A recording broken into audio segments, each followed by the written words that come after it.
आनंदाचा सण रंगला, तोफेचा आवाज गुंजला, वीज कडकली, ढग गरजला, छत्रपती शिवबाजींवर शिवनेरीवर भगवा फडकला, छत्रपतीचा आवाज गुंजला, दिल्लीचा तकजाने हलवला, जिजाऊनी असा वीर घडविला, आनंदाने सह्याद्री नाचे, दिवस होते ते कष्टाचे, महाभारत रामायण ऐकून राजे, 16 वर्षाच्या वयात स्वराज्य स्थापले, ढोल नगाडे बाजे असाचे, भय नव्हते त्यांना कसाचे, प्रेरणा बनून महाराष्ट्राची ते छत्रपती श्री महानराजे.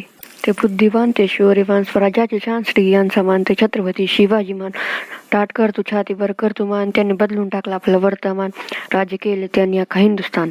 साजरी करायची ते दिव्यांची दिवाळी, मावळे म्हणून तयार केली त्यांनी वाघांची टोळी, भारतीय नौसेनेचे ते बाप बनाले, दरवर्षी खेळायचे ते रक्तांनी होळी. भगवा रंग त्यांच्या रक्ताचा, माज नव्हता त्यांना त्यांच्या तक्ताचा, मान ठेवायचा हर धर्म भक्ताचा, सूड नक्की घ्यायचे त्यांच्या मावळ्यांच्या रक्ताचा. नव्हतं त्यांना त्यांच्या शत्रूचं, अभिमान होता त्यांना त्यांच्या पुत्राचा, जो त्यांच्या आडव्यात त्यांना नडला, शाहिस्ते खानाची बोट कापली आणि अफजल खानाला आडवा फाडला. त्या काळी भारतावर मुघलांची वाईट छाया होती, रयतेवर औरंगजेबाची वाईट मोह माया होती.